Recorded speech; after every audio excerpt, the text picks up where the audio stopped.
Nuestro pastor Eduardo, los 2 domingos anteriores, estuvo predicando acerca de la sola Escritura y acerca de sola fe. Solamente la Biblia es la palabra de Dios.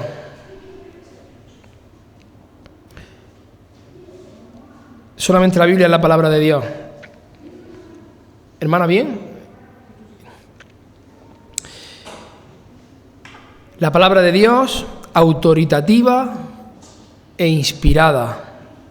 Por consiguiente, la única fuente de autoridad. Segunda de Timoteo 3:16 dice: toda la Escritura es inspirada por Dios y útil para enseñar, para redarguir, para corregir, para instruir en justicia.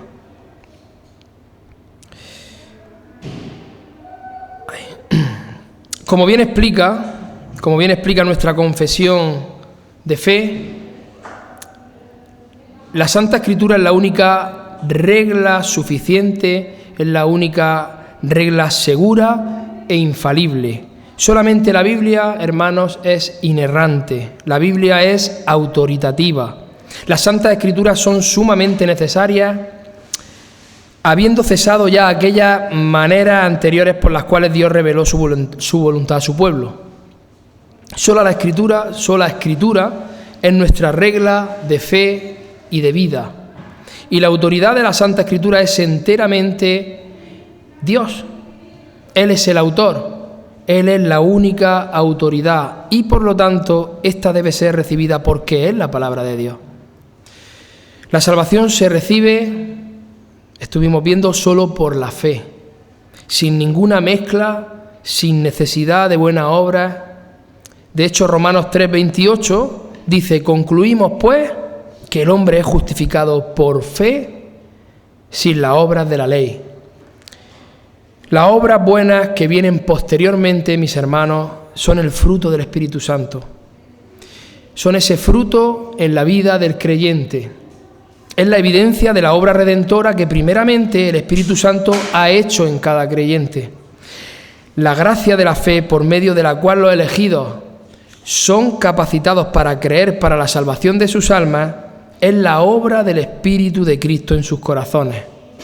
Ahora, por medio de esa fe, que es un don de Dios, es un regalo de Dios, el cristiano cree que es verdad todo lo que es revelado en la palabra por la autoridad del Dios mismo. Cristo mismo, hermanos, es el autor y es el consumador de la fe en el creyente. Y hoy, gracias a Dios, llegamos a ese tercer sola gratia, o en castellano, sola gracia. Y a pesar de que no es un sermón expositivo, sí que me gustaría tomar un texto base para dar comienzo al sermón. Así que, si toman sus Biblias y van conmigo ahí a Efesios, y vamos a leer en el capítulo 2, desde el versículo 4 al versículo 9. Dice la palabra del Señor, dice: pero Dios, que es rico en misericordia, por su gran amor con que nos amó, aun estando nosotros muertos en pecado, nos dio vida juntamente con Cristo. Por gracia sois salvos, y juntamente con Él nos resucitó. Y asimismo nos hizo sentar en los lugares celestiales con Cristo Jesús, para mostrar en los siglos venideros las abundantes riquezas de su gracia en su bondad para con nosotros en Cristo Jesús. Porque por gracia sois salvos por medio de la fe, y esto no de vosotros, pues es don de Dios, no por obras, para que nadie se gloríe. Vamos a orar primero. Todo en el nombre de tu Hijo Jesucristo. Amén. Amén. Amén. Gloria a Dios. Bien, pues un poquito a modo de introducción, la Reforma protestante, hermanos, liderada por figuras como hemos estado hablando en esos ratitos antes de las 6, ¿no? Como Martín Lutero, Juan Calvino, Ulrico Zwinglio en Suiza y otros muchos más, Fue una gran revolución dentro del cristianismo. Fue un regreso a la senda antigua, un giro de 180 grados a esas verdades bíblicas fundamentales. Y uno de los pilares esenciales de esta reforma es el concepto de sola gratia, que significa sencillamente que la salvación es únicamente por la gracia de Dios, sin méritos humanos involucrados. El pastor Miguel Núñez, en su libro Enseñanzas que transformaron el mundo, en el capítulo 5, donde habla de la gracia, solo por gracia, en una introducción, comienza contando que hace años atrás, muchos años atrás, se celebró en Inglaterra un congreso de religiones comparativas con la idea de reunir a varios expertos de diferentes religiones y compararlas. Y cuenta cómo en un momento dado de esa reunión, estos eruditos que estaban reunidos se preguntaron si el cristianismo tenía algo particular que no pudiera encontrarse en ninguna otra religión.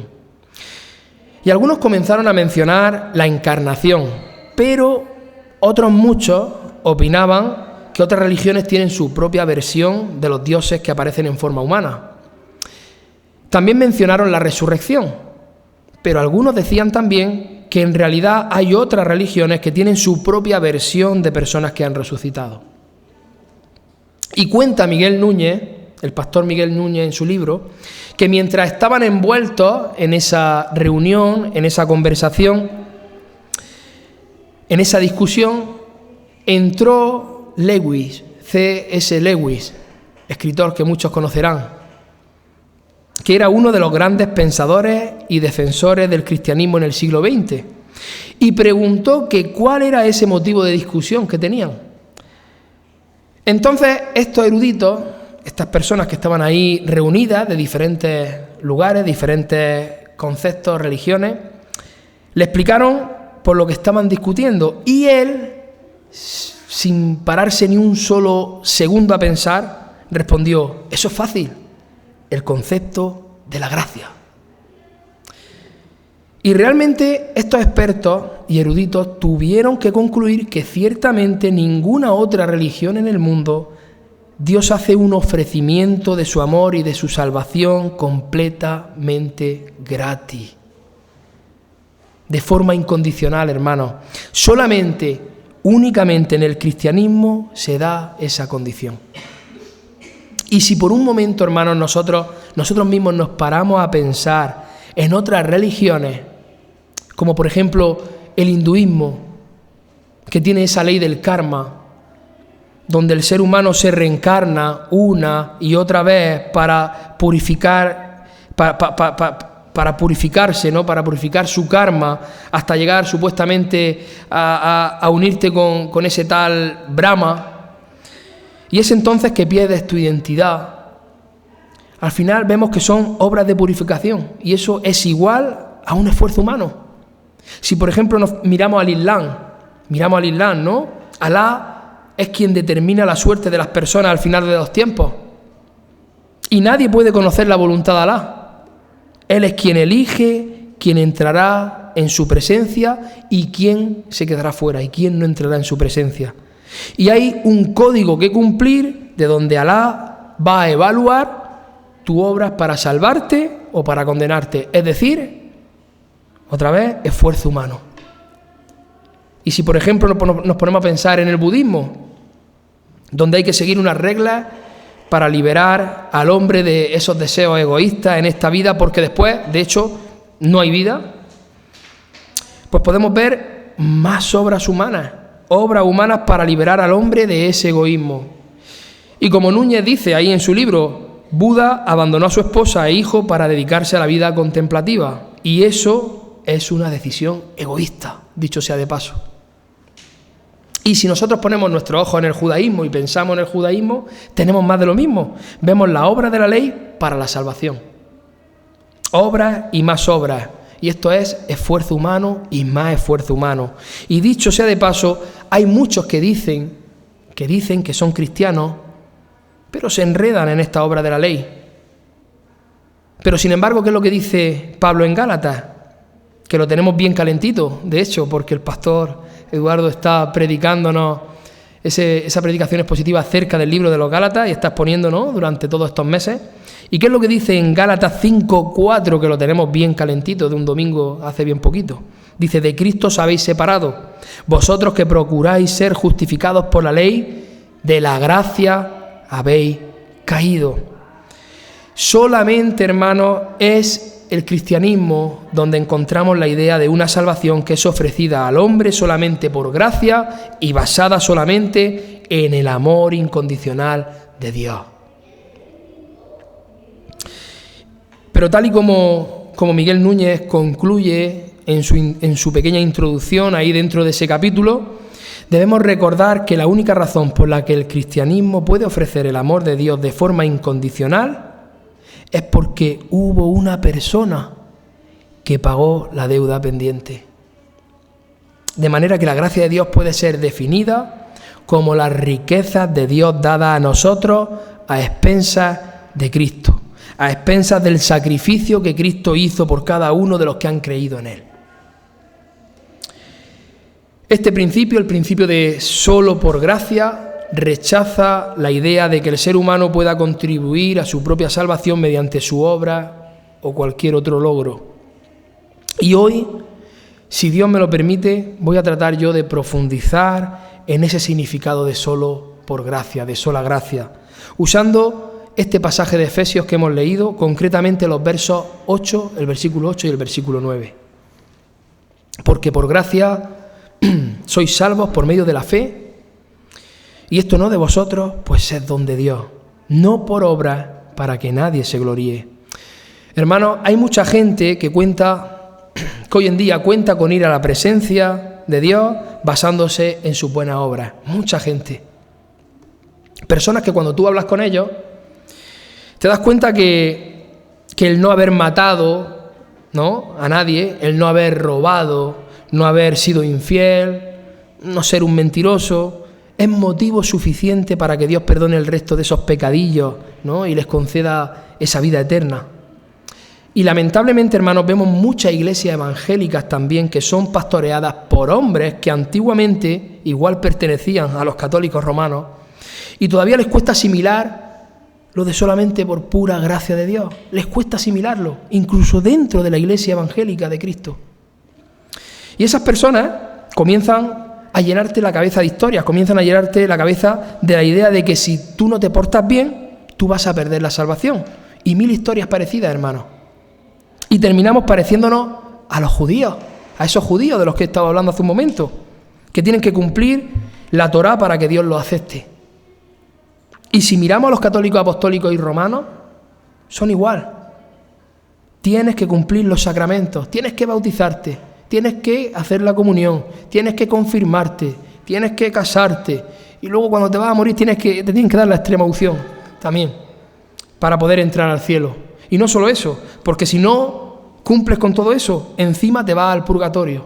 Y ahí en ese purgatorio, encima otras personas que están vivas, ¿no?, tus familiares, tienen que estar haciendo obras por ti, tienen que estar ofrendando y mil historias más para sacarte de allí. Al final, igual que los judíos, igual que los musulmanes, igual que todas las demás religiones, eso no es gracia, hermano. Eso son obras, obras y obras, esfuerzo humano. Y Efesios 2:8, Efesios capítulo 2, versículo 8 nos dice: porque por gracia sois salvos. Y la palabra utilizada aquí para gracia proviene del griego charis, que significa favor inmerecido, hermano, favor inmerecido. La gracia no es algo que se gana, no es algo que se merece, es un don gratuito de Dios. Y esto es clave para entender que nuestra salvación es algo que Dios concede por su amor y misericordia, no por nuestros méritos, no por nuestros esfuerzos, sino por su amor y su misericordia.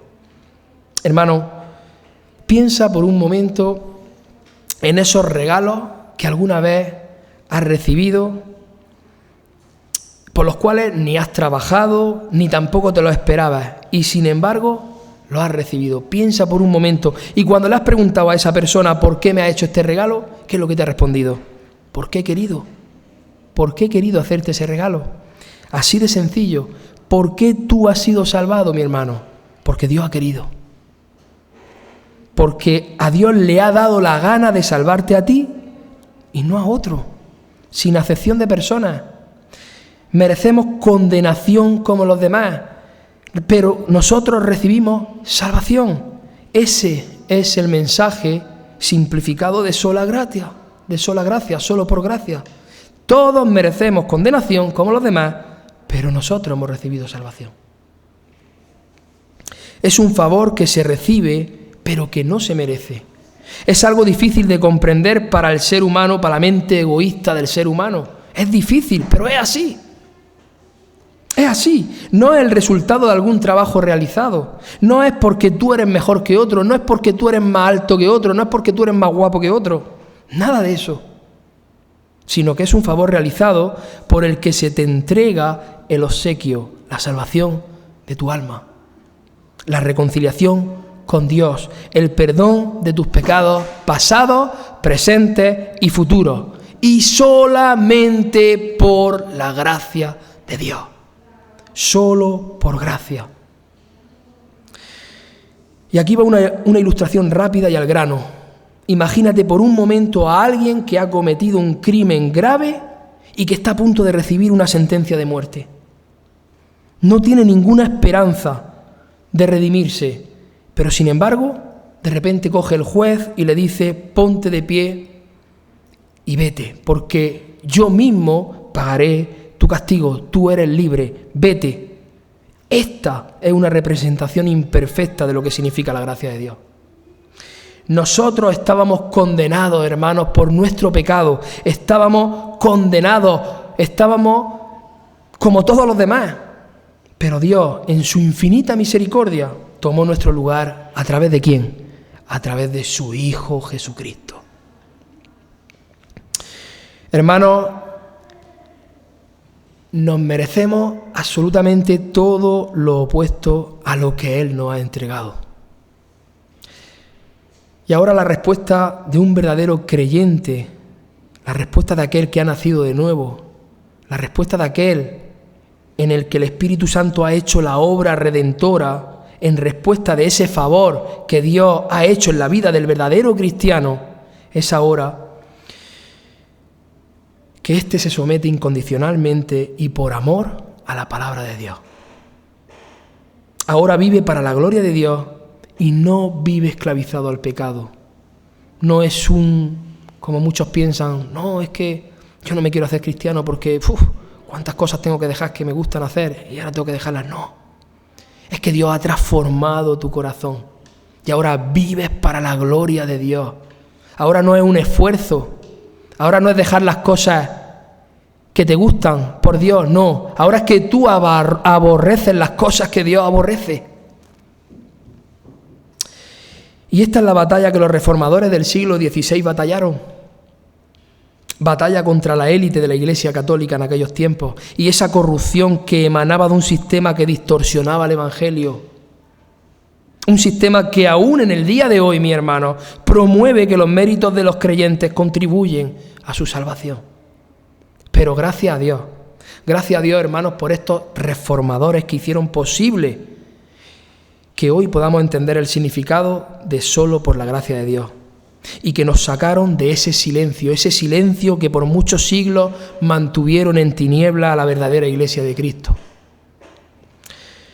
Porque hubo una época en la que esta verdad había quedado en el olvido, mi hermano. Hubo un silencio, hasta que esos varones, esos siervos de Dios, irrumpieron a través de la Reforma protestante para recuperarla y proclamarla. Los protestantes se aferraron a que la salvación es por gracia, hermano. Solamente por gracia, ya que es lo que la Biblia nos enseña. Además, de manera clara. Las Sagradas Escrituras nos enseñan que esa gracia no tiene que estar acompañada de méritos que fueran suficientes para alcanzarla por nosotros mismos.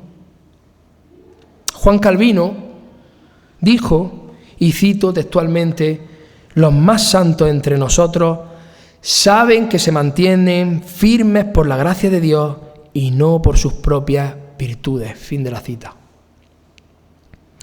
Mis hermanos, ¿qué clase de Dios tiene todas esas religiones que tienen a todos sus seguidores marcados por el miedo?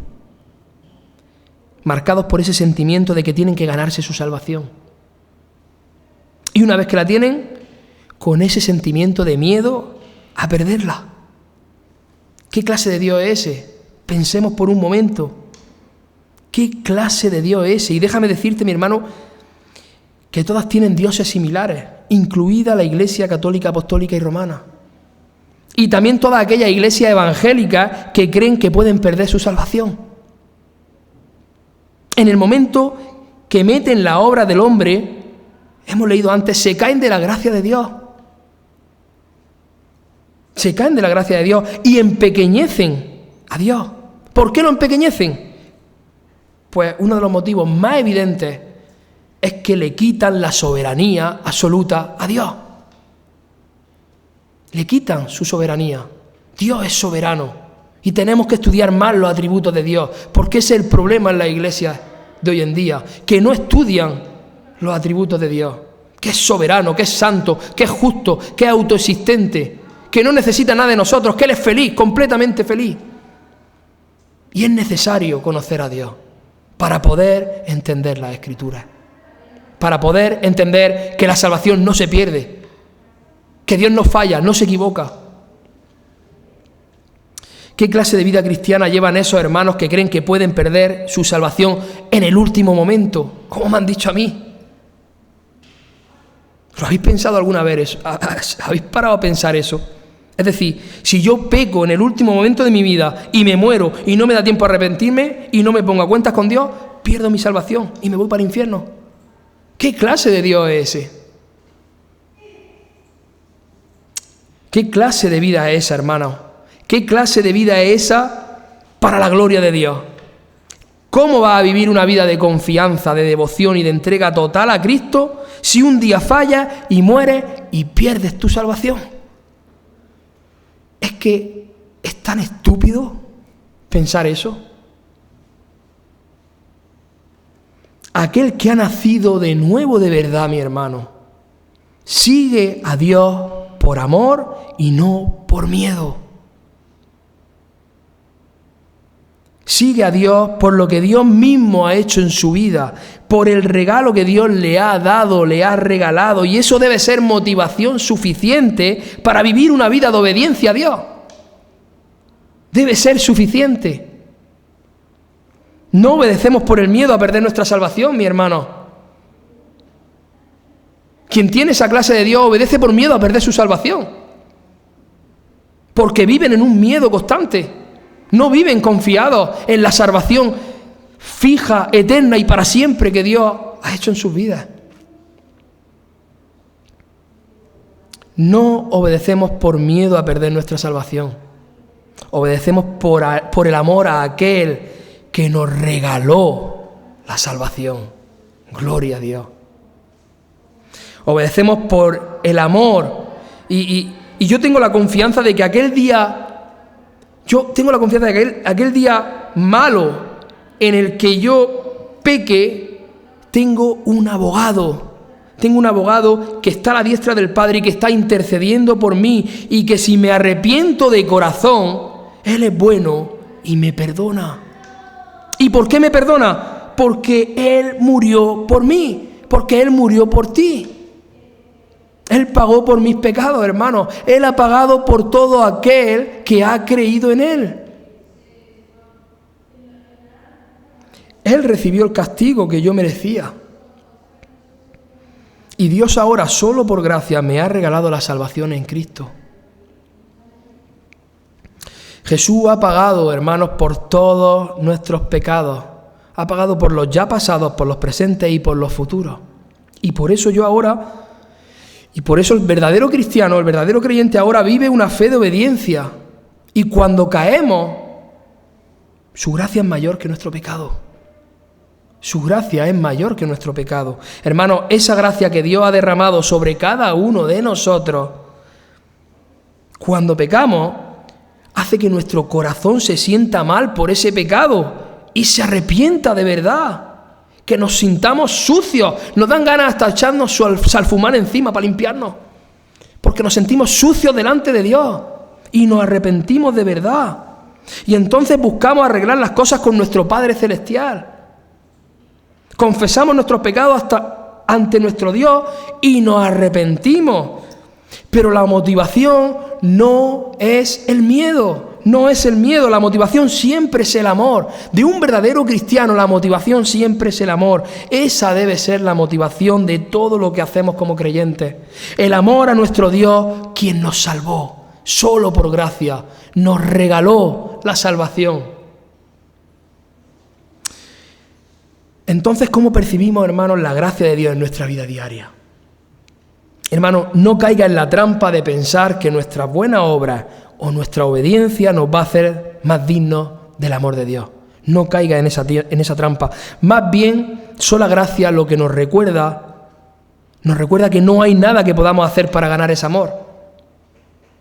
Aceptar la gracia significa vivir en la libertad de saber que somos amados y que somos aceptados por Dios. No por lo que hacemos, sino por lo que Él ha hecho. Esa es la verdad de nuestra salvación. Y esa verdad a nosotros nos debe conducir a una adoración humilde a Dios en cada área de nuestras vidas. Muchos creyentes conocen bien el pasaje que hemos tomado por base. Pero podemos ver al apóstol Pablo en el versículo 1, ahí de Efesios 2, hablar de la evidencia de la necesidad de la gracia. Y dice así: y Él os dio vida a vosotros cuando estabais muertos en vuestros delitos y pecados. Pablo les está recordando a sus lectores que ellos estaban muertos en sus delitos y pecados, es decir, ellos estaban espiritualmente sin vida. Y una persona que está muerta no tiene ninguna reacción. Una persona que está muerta no puede reaccionar absolutamente a nada. Absolutamente todas las facultades del hombre están teñidas, hermanos, por el pecado. Desde que Adán y Eva desobedecieron en el Edén, desobedecieron a Dios, al ser humano, el ser humano ha dado evidencia una y otra vez de esa maldad que gobierna su corazón, esa maldad que hay en su corazón. La raza humana, hermano, está depravada, está en depravación total. Hay una corrupción radical donde absolutamente nadie busca a Dios. Nadie busca a Dios. Y acompáñenme ahí a Romanos 3, versículo del 10 al 18. Romanos 3, versículo del 10 al 18. Dice la palabra del Señor. Dice: como está escrito, no hay justo ni aún uno. No hay quien entienda, no hay quien busque a Dios. Todos se desviaron, a una se hicieron inútiles. No hay quien haga lo bueno, no hay ni siquiera uno. Sepulcro abierto es su garganta, con su lengua engañan. Veneno de áspides hay debajo de sus labios. Su boca está llena de maldición y de amargura. Sus pies se apresuran para derramar sangre. Quebranto y desventura hay en sus caminos, y no conocieron camino de paz. No hay temor de Dios delante de sus ojos. Hermanos, no hay justo ni aun uno. No hay quien entienda. No hay quien busque a Dios.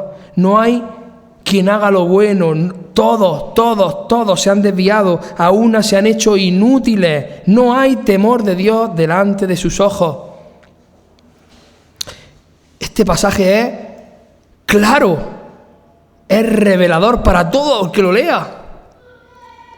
Hermano, absolutamente toda la raza humana está corrompida. Toda la raza humana, desde el mismo vientre, desde que nacemos, está corrompida. Todo ser humano está muerto en delitos y pecados, tal y como dice Efesios, que es palabra de Dios, inspirada por Dios.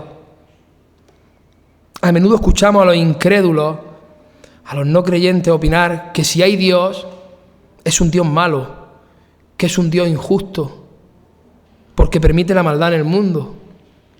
Y no entienden que si Él verdaderamente existe y es tan poderoso, no entienden y piensan que por qué no termina de una vez y para siempre con el pecado y con la maldad. Ese es el pensamiento de los incrédulos, de los del mundo, de los de ahí fuera. Pero ellos no entienden que para acabar con el pecado y para acabar con la maldad, lo que Dios tendría que hacer es eliminar a cada persona cada vez que hace algo malo. Porque Él es un Dios de justicia, Él es un Dios bueno, Él es un Dios santo. Y si Dios hiciera algo así, mi hermano, ¿dónde estaríamos cada uno de nosotros? ¿Dónde estarían nuestros hijos? ¿Dónde estarían nuestros seres queridos? La única razón por la que Dios tolera el pecado y tolera la maldad por ahora, es por su misericordia, que está esperando que el hombre se arrepienta. Pero no nos equivoquemos, hermanos, no nos equivoquemos, porque Dios hará justicia, porque Él es un Dios de justicia y hará justicia. Y a muchos de nosotros se nos ha imputado la justicia de Cristo solamente por la gracia divina. Pero aquellos que rechazan a Cristo, dice la palabra, que están acumulando ira para el día de la ira, para el día del justo juicio de Dios. Romanos 2, versículos 5 al 8, dice: pero por tu dureza y por tu corazón no arrepentido, atesoras para ti mismo ira para el día de la ira y de la revelación del justo juicio de Dios, el cual pagará a cada uno conforme a sus obras. Vida eterna a los que, perseverando en bien hacer, buscan gloria y honra e inmortalidad.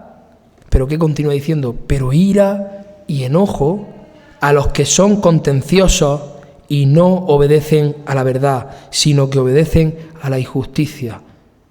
¿Y quién es la verdad? Cristo es la verdad. ¿Quién es la verdad? La palabra de Dios es la verdad. Es decir, los que no obedecen, los que no buscan una vida de obediencia a la palabra de Dios, dice la misma palabra de Dios que están acumulando ira para el día del justo juicio de Dios. Así que, hermanos, vemos que solamente es por gracia. A nosotros se nos ha imputado la justicia de Cristo solo por la gracia. No hay nada que el hombre pueda aportar, solamente aportamos nuestro pecado. Y el apóstol Pablo lo describe con lujo de detalles en Romanos 9, del versículo 9 al 18. Romanos 9, del versículo 9 al 18. Escuchen, dice la palabra, dice: porque la palabra de la promesa es esta: por este tiempo vendré y Sara tendrá un hijo.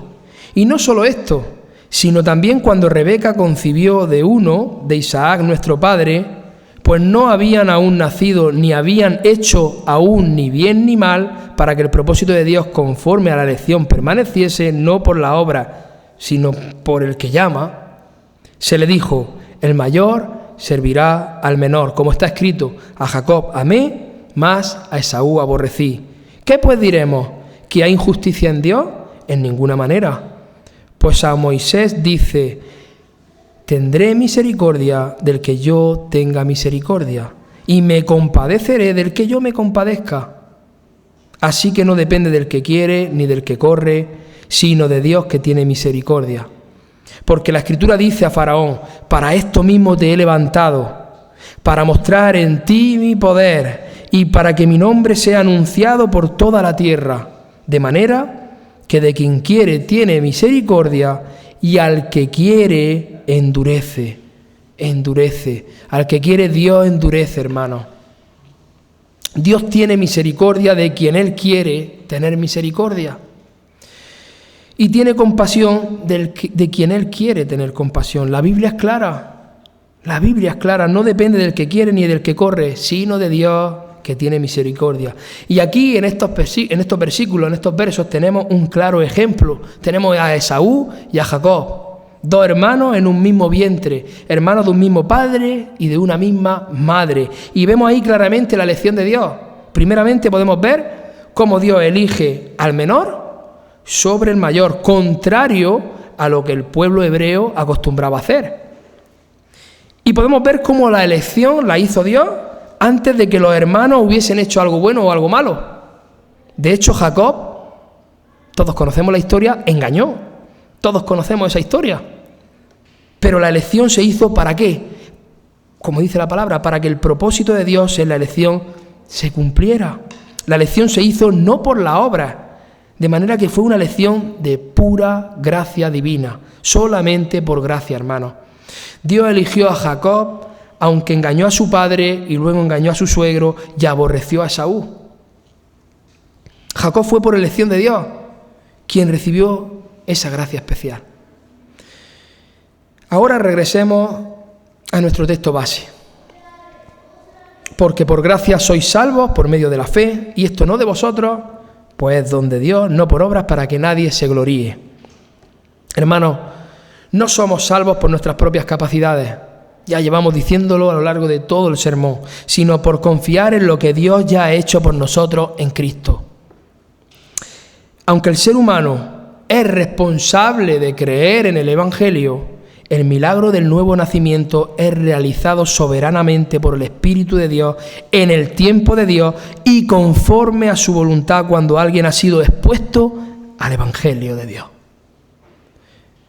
Dios obra en el corazón del pecador regenerándolo, lo cual lo habilita para expresar con su boca que Jesús es el Señor, tal y como podemos leer en Romanos 10:9, que si confesares con tu boca que Jesús es el Señor y creyeres en tu corazón que Dios le levantó de los muertos, serás salvo. Hermano, es Dios quien obra en el corazón del pecador regenerándolo. Y es debido a esa obra que el pecador ahora arrepentido puede tomar una decisión consciente y se entrega a Cristo al verlo tan glorioso, al contemplar su gloria, lleno de amor y digno de adoración. La salvación del hombre no es un producto de libre albedrío humano. La salvación del hombre es un don de Dios, un regalo que no merecemos. Recordemos, hermanos, a aquel fariseo de quien Jesús hablaba, cómo miraba al publicano y se daba los golpes de pecho, dando gracias a Dios porque no era como ese publicano. Él ayunaba, él daba diezmos, él era bueno, él era recto y no como ese publicano. Pero el publicano no se sentía ni digno ni siquiera de mirar al cielo. El publicano se sentía sucio, el publicano se sentía pecador, el publicano se sentía arrepentido y se humilló y reconoció que necesitaba perdón. ¿Y quién de los dos dice Jesús que fue justificado? O más bien pregunta a los suyos que fue justificado. Dios, hermanos, dice la palabra que resiste al soberbio. Y aquel que se humilla, Dios le llena de su gracia. Aquel que se humilla, Dios lo llena de su gracia. Qué glorioso es nuestro Dios, hermanos. Cuánta misericordia, cuánto amor, cuánta gracia ha tenido por nosotros, que nos ha salvado. Y todavía hay algunos pensando que van a perder su salvación. Pues les tengo una buena noticia, no la van a perder. Aunque ellos lo piensen, no la van a perder si realmente han nacido de nuevo.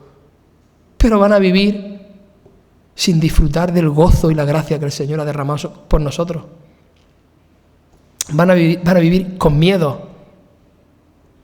No van a disfrutar de ese gozo, no van a disfrutar de esa gloria de Dios en nuestras vidas. Dios nos ha dado vida juntamente con Jesús. Dios nos ha resucitado juntamente con Él.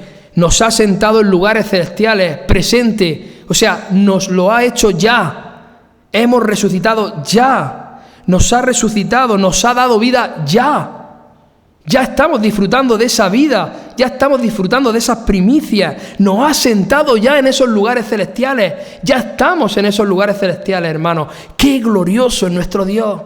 Y solo por pura gracia divina. Un regalo inmerecido.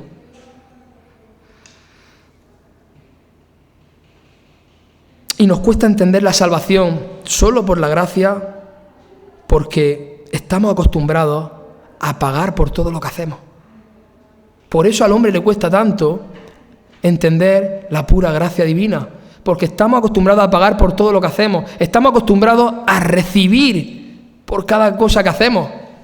Entonces no entendemos que Dios nos salve por gracia. Y hay muchos cristianos que no entienden que se han salvado solos por gracia. Y se amarran y se aferran a leyes de hombres. Dice Pablo que es por gracia por medio de la fe. Y aquí llegamos a otro punto importante, hermano. La fe no es lo que te salva, hermano. Porque hay muchos que piensan que la fe es lo que les salva. No. No te vas a salvar por pasar aquí al frente y repetir una oración de fe, como muchos pastores empujan a hacer. Muchas veces sin ni siquiera predicarles ni el Evangelio, porque eso lo he visto yo. Cantar 4 alabanzas, tocar 4 panderetas, animar la fiesta y entonces hacerle pasar al frente a hacer una oración de fe, sin predicar el Evangelio de Cristo. No te vas a salvar por cantar una alabanza y venir todos los domingos a celebrar el Día del Señor. Y tampoco te vas a salvar por sumergirte en la agua y decir que te has bautizado. Te vas a salvar solo y únicamente por la gracia de Dios. Así es como tú te vas a salvar. Vivimos en una generación que se caracteriza por el emocionalismo, hermano. Pero, hermanos, no inventemos estrategias para llenar la iglesia de Cristo de cualquier cosa. Hoy en día lo único que les importa a esos lobos es ocupar la silla de su iglesia. Y digo su iglesia porque es su iglesia, no es la iglesia del Señor. Les da igual tener ovejas, tener cabras, y muchos de nosotros hemos salido de lugares de esos, de lugares así, en los que vemos a personas levantar las manos, echar 4 llantos, llorar desconsoladamente, y en medio de una alabanza preciosa, emotiva, el pastor comienza con esos dotes motivacionales y comienza a invitarlos a aceptar al Señor en sus corazones, y después de un tiempo ya ni siquiera se están congregando, porque le han prometido cosas que son mentiras. Pero no se le ha predicado el verdadero evangelio de Cristo. No se le ha predicado el evangelio de arrepentimiento. Arrepentíos y creed en el evangelio, porque el reino de Dios se ha acercado. No se les predica eso. Lo que han hecho es provocar en ellos sentimientos, creando un ambiente espiritual que no es real, manipulando a las personas con un fondo musical. Pero, hermano, yo también me he emocionado con la música en una película. Yo también, y estoy seguro que tú también. ¿Quién no se ha emocionado con una película de Hollywood? Yo me he emocionado. Pero cuando ya no hay emociones, entonces se te acabó la fe. Fue despreciado y desechado de los hombres, varón de dolores y experimentado en aflicción. Y como uno de quien los hombres se esconde el rostro, fue despreciado y no lo estimamos. Ciertamente Él llevó nuestras enfermedades y cargó con nuestros dolores. Con todo nosotros lo tuvimos por azotado, por herido de Dios y afligido. Isaías 53, versículo del 3 al 4. La gracia de Dios, mi hermano, no es cualquier baratija. La gracia de Dios es el producto resultante del trágico y glorioso sacrificio que el Hijo de Dios, Jesucristo, asumió para que ahora nosotros seamos reconciliados con Dios. Esa enemistad que teníamos con Dios, gracias a ese sacrificio glorioso de Cristo en la cruz del Calvario, ahora hemos sido reconciliados. Esa gracia no tiene costo para nosotros, pero tuvo un precio altísimo para Dios. No la pisotees, no la eches por tierra, no le quites valor. Su Hijo murió por ti, mi hermano. Su Hijo murió por mí. Ha muerto por cada uno de nosotros que hemos creído en Él.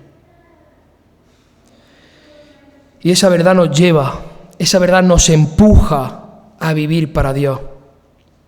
Cristo sufrió hasta derramar la última gota de su preciosa sangre en la cruz del Calvario, para que tú ahora puedas llamar a Dios Padre.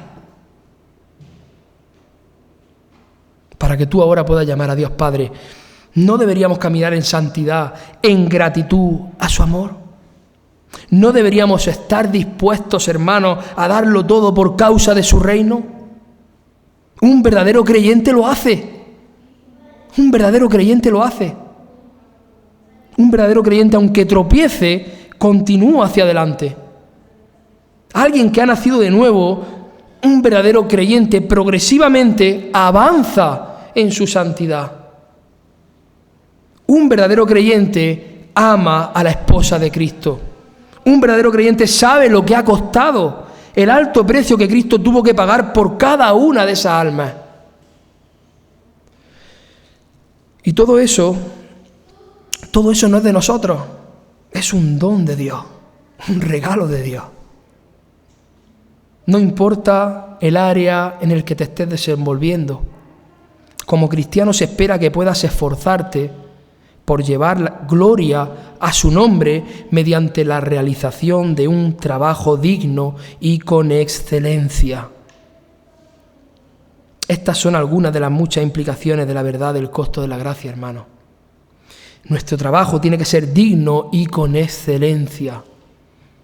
Si tuvieras que hacer un trabajo, no sé, para el presidente del gobierno, no sé, ¿a qué te aplicarías? ¿Cuánto más para nuestro glorioso Dios? Para el Dios que gobierna todo el universo.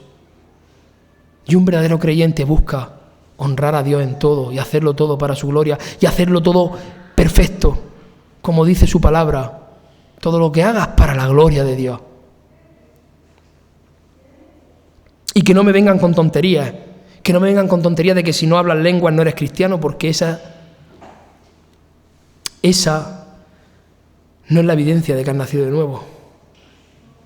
Porque tú puedes hablar 1000 lenguas, tú puedes ir a la iglesia durante toda la semana, tú puedes ayunar toda la semana, diezmar lo que te dé la gana, puedes profetizar, puedes tener visiones cada día, sueños todas las noches, puedes atar a Satanás, puedes declarar, puedes decretar lo que a ti te dé la gana declarar y decretar, pero si tú no amas a los hermanos y hablas mal de ellos a su espalda, entonces no amas a Dios. Si tu vida es una vida de mentiras, entonces tú no amas a Dios. Si vives en fornicación o adulterio, entonces tú no amas a Dios.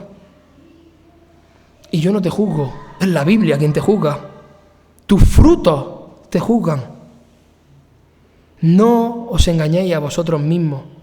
Si vives practicando el pecado, la gracia del Señor no está sobre ti. Nunca estuvo sobre ti. Nunca escuchó Dios ni una sola oración tuya. Por mucho que te pongas a orar y a hacer lo que te dé la gana, nunca estuvo la gracia de Dios sobre ti, si llevas esa vida de pecado. Tanto gracia como fe son regalos de Dios y se hacen evidentes por el resto de tu vida, como tu carácter y comportamiento hacia Dios y los demás. La evidencia es tu carácter, es tu comportamiento hacia Dios y hacia los demás. Esa es la evidencia de que tú has nacido de nuevo. Los frutos, el fruto del Espíritu, ese amor, ese gozo, esa paz, esa paciencia con los demás y esa entrega al Señor. Ese es el fruto del Espíritu. No son los sueños, no son las visiones, no es el hablar en lengua y 1000 historias más. ¿Cómo está tu fe, mi hermano? Porque no se trata de tener una fe perfecta, no se trata de tener una fe fuerte en todo momento, sino de saber en quién has puesto realmente tu fe. A veces nos sentimos débiles, hermanos, pero la salvación no depende de la fuerza de nuestra fe, sino del poder de la gracia de Dios. Dios nos llama a vivir confiando en su obra completa y suficiente, no en nuestras emociones, no en nuestros esfuerzos diarios, solamente por pura gracia divina. Porque por gracia sois salvos por medio de la fe, y esto no de vosotros, pues es don de Dios, no por obras, para que nadie se gloríe. Y termina el versículo 9 de Efesios diciendo, no por obras, para que nadie se gloríe. Que no nos engañen, hermanos, porque la gracia y la obra humana están en oposición, opuestas totalmente, cuando se trata de la salvación. Si la salvación dependiera de nuestra obra, entonces podríamos jactarnos de nuestros logros. Pero sin embargo, la gracia de Dios lo que hace es humillarnos porque nos recuerda que no podemos ganar nuestra salvación. No podemos ganar nuestra salvación. Nada de lo que tú hagas te va a hacer ganar tu salvación. Tú no vas a llegar al cielo y vas a decir, Jesús, he sido muy bueno, aquí estoy. No. Jesús, estoy aquí porque tú moriste, tú has muerto por mí. Porque por gracia he sido salvado. Porque tú te has entregado por mí. Porque tú me has perdonado aún siendo un miserable, aún siendo un pecador, aún siendo lo peor, aún deshonrándote, aún ni siquiera pensando en ti, despreciándote. A ti te ha placido salvarme. Y gracias, Señor. Gracias por tu gracia. Un buen ejemplo, imaginemos, hermanos, un nadador que se está ahogando. Y cuando llega el socorrista, no necesita que el nadador colabore para salvarse. De hecho, si intenta colaborar, lo que puede hacer es empeorar las cosas. El nadador solo necesita confiar y dejarse rescatar. Así es la salvación, hermano. Intentar ayudar a Dios en nuestra salvación no solo es inútil, sino que es peligroso. Necesitamos depender totalmente de su obra salvadora. Reconocer que nada podemos hacer sin Él y que nosotros no podemos salvarnos si no es por Él. Muchas veces vivimos como si nosotros pudiéramos añadir algo a lo que Cristo ya ha hecho. Tal vez pensamos, ¿no?, que si leemos más la Biblia, que si oramos más, que si servimos más, que Dios nos amará más. Pero la sola gracia nos libera de esta presión. Si nosotros confiamos en esa sola gracia divina, nos libera de esta presión. Y ahora no hacemos buenas obras para ganar el amor de Dios. Hacemos buenas obras porque ya somos amados por Dios. Es un cambio de enfoque que transforma totalmente toda nuestra motivación. La gracia de Dios es lo que produce buena obra en nosotros. Aunque no somos salvos por obra, la gracia de Dios produce en nosotros un cambio tan radical que inevitablemente da lugar a buenas obras.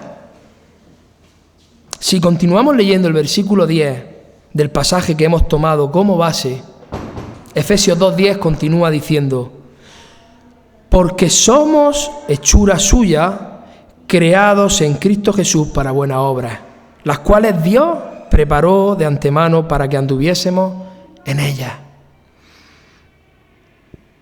Mi hermano, las obras no son la raíz de nuestra salvación, sino el fruto de ella.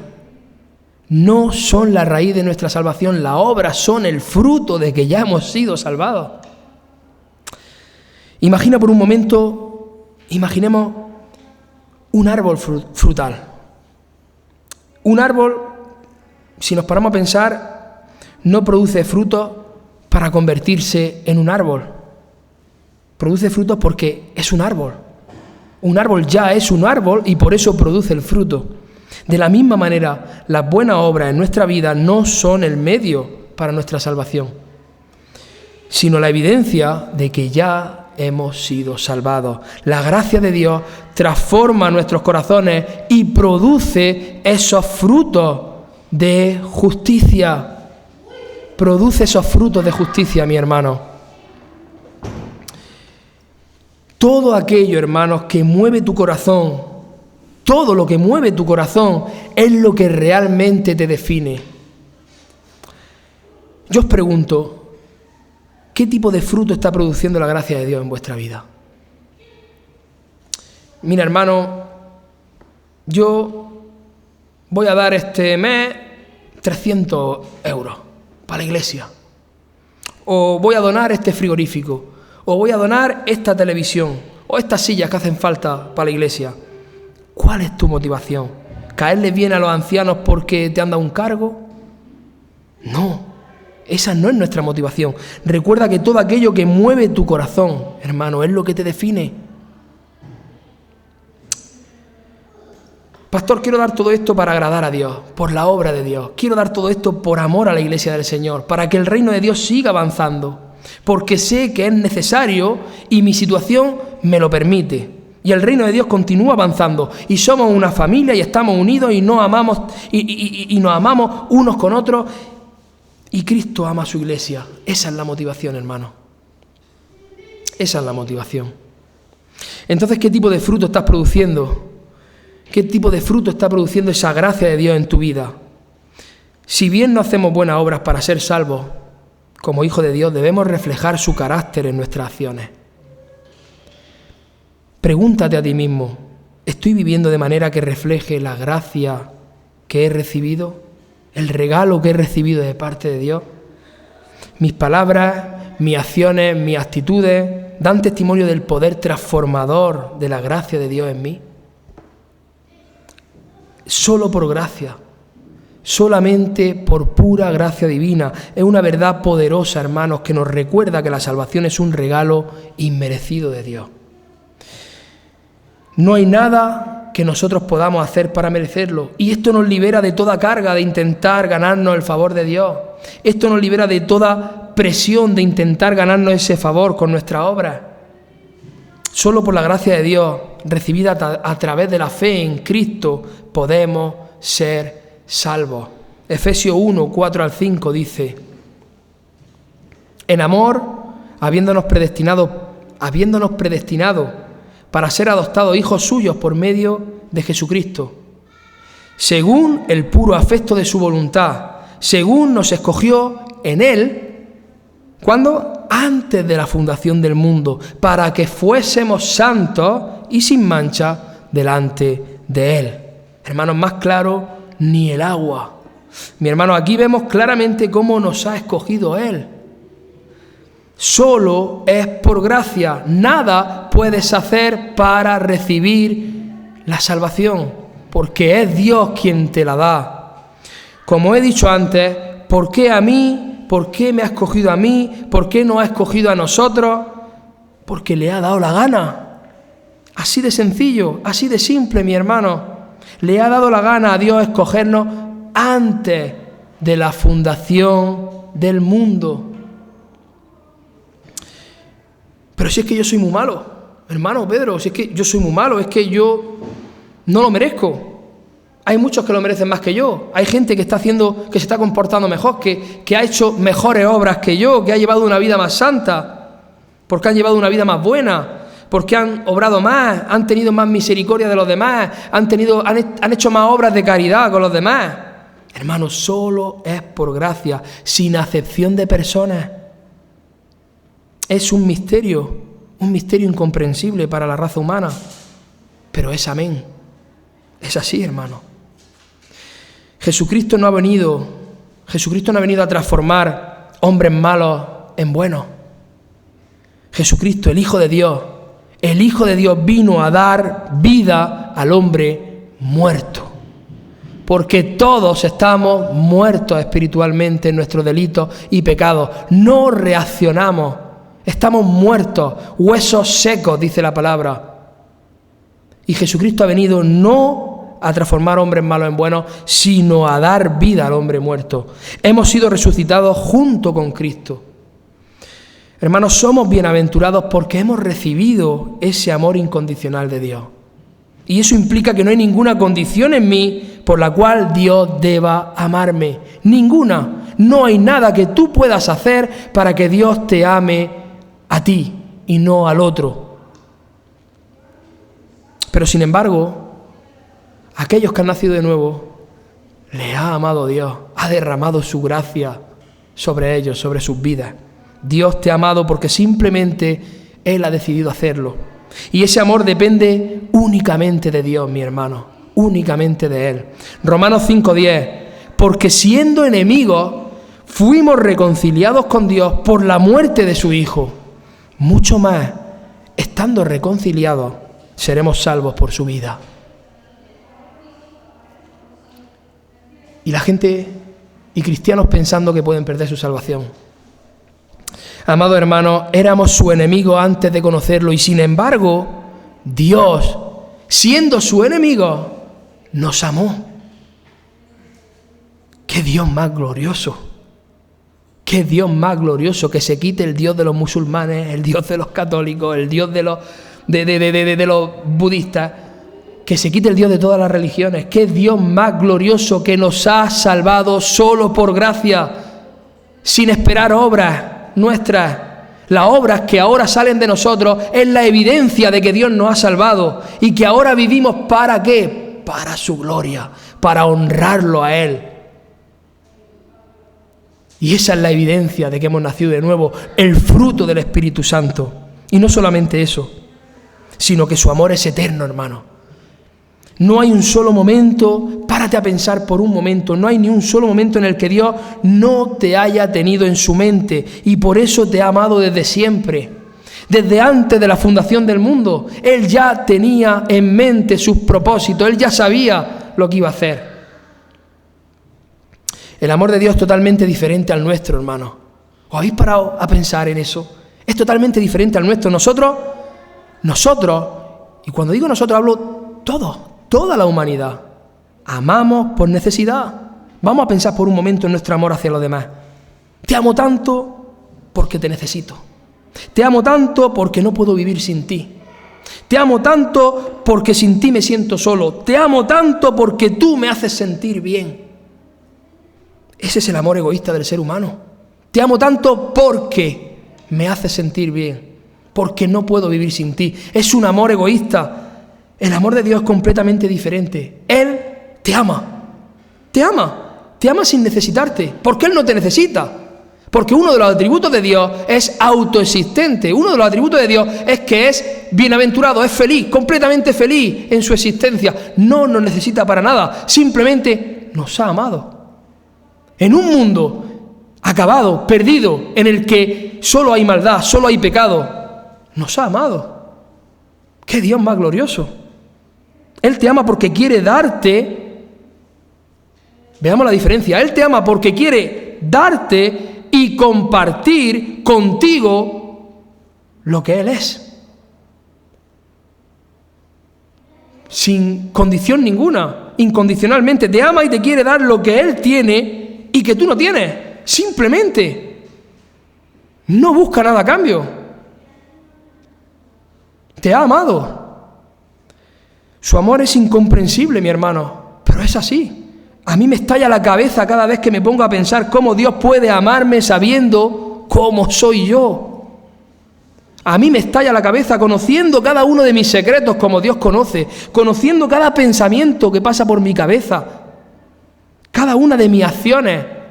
Hermano, cuando peques, cuando caigas, no huyas de Dios, porque Él te ama conociendo lo peor de ti.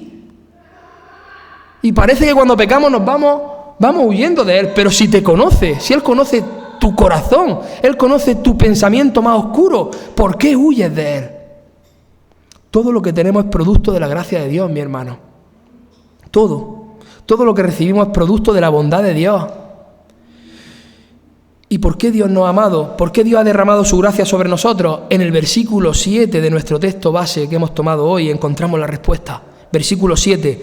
Para mostrar en los siglos venideros las abundantes riquezas de su gracia en su bondad para con nosotros en Cristo Jesús.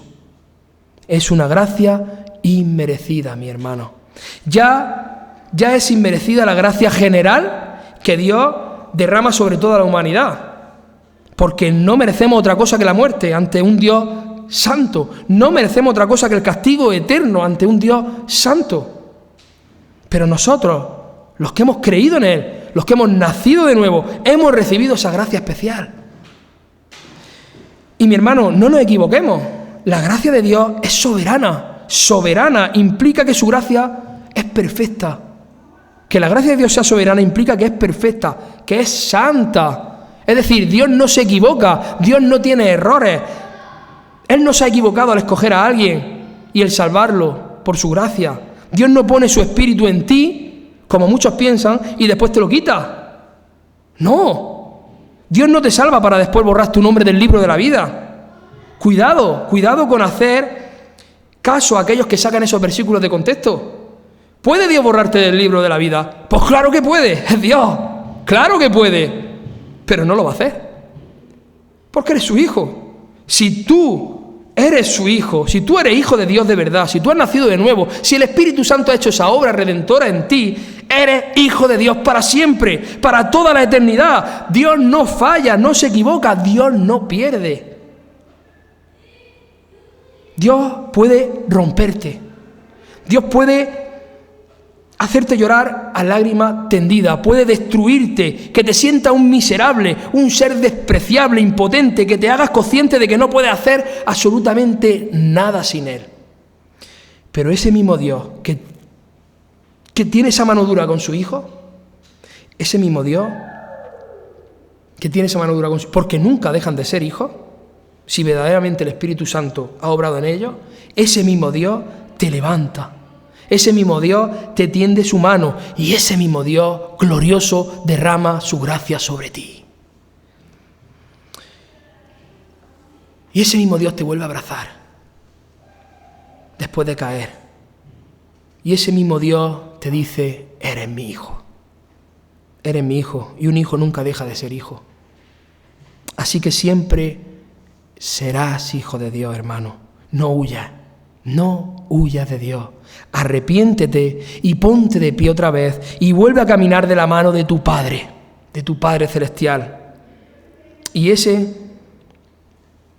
es el principal motivo por el que la gracia de Dios ha sido llamada gracia irresistible, que los reformadores conocemos. Porque nadie se puede resistir a su gracia. Nadie se puede resistir a la gracia de Dios, porque Él, Dios mismo, es quien llama. Y una vez que recibes el llamado, nunca más te apartarás de Él. Nunca. Seguirás fallando, seguirás pecando, caerás y te levantarás, pero el que comenzó la buena obra en ti, la perfeccionará hasta el día de Jesucristo, hasta el día de la venida de Cristo en gloria. Solo por gracia, hermanos, sola gracia. A Dios sea la gloria por siempre y amén. Hoy te animo, mi hermano, a descansar en la gracia de Dios. Deja de lado todos los intentos de ganar su favor y recibe el amor que ya ha sido derramado sobre ti. Porque si tú has nacido de nuevo, si tú has conocido al Cristo de la Biblia, si tú has recibido la gracia del Señor, deja de lado todos esos intentos y ya has sido completamente libre, has sido completamente aceptado, has sido completamente amado. No por lo que haces, sino por lo que Cristo ya ha hecho en ti. Y que esa gracia te impulse a vivir una vida que glorifique a Dios en todo lo que hagas, en cada área de tu vida. Y si aún no has conocido a Jesucristo, si aún no lo has conocido y estás abierto a explorar quién es y lo que significa, yo te recomiendo hoy que empieces con un corazón abierto y una actitud de curiosidad. Yo no te voy a decir ven al frente ya esa oración de fe hipócrita. Estudia la Biblia, lee la Biblia, escucha el Evangelio, lee sobre Él, lee la Biblia, habla con personas que lo conocen, ora y busca esa conexión personal con Él, estudia su enseñanza y su ejemplo de vida, experimenta la fe en comunidad, sé paciente contigo mismo, pero no dejes de buscarlo. No dejes de buscarlo porque absolutamente todo lo demás puede esperar. Todo lo demás. De hecho, es que todo lo demás no importa. Puedes dejar de juntarte con esos amigos que no te convienen. Puedes dejar de tomar ese café con esa persona que tienes preparado para mañana. Se puede aplazar. Esa serie de Netflix que te quedan 20 capítulos por ver, se puede dejar. esa hora delante de un ordenador, tirándola y desperdiciándolas con cosas que son inútiles, las puedes dejar.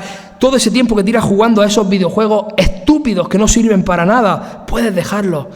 Pero no puedes dejar de buscar a Dios. No puedes dejar de buscar a Dios, no puedes dejar de clamar a Dios por salvación para tu alma.